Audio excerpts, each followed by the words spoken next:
حضرت جابر رضی اللہ عنہ بیان کرتے ہیں، غزوہ احزاب خندق کے موقع پر ابی بن کعب رضی اللہ عنہ کو رگ ہفت اندام میں تیر لگا تو رسول اللہ صلی اللہ علیہ وآلہ وسلم نے انہیں داغ دیا۔ مشکوٰۃ المصابیح حدیث نمبر 4517۔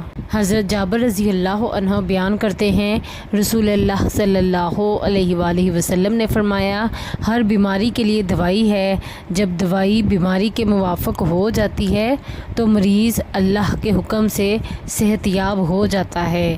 مشکوٰۃ المصابیح حدیث نمبر 4515۔ حضرت ابن عباس رضی اللہ عنہ بیان کرتے ہیں، رسول اللہ صلی اللہ علیہ وآلہ وسلم نے فرمایا، شفا 3 چیزوں میں ہے، پچھنے لگوانے میں، یا شہد پینے میں، یا آگ سے داغنے سے، اور میں اپنی امت کو داغنے سے منع کرتا ہوں۔ مشکوٰۃ المصابیح حدیث نمبر 4516۔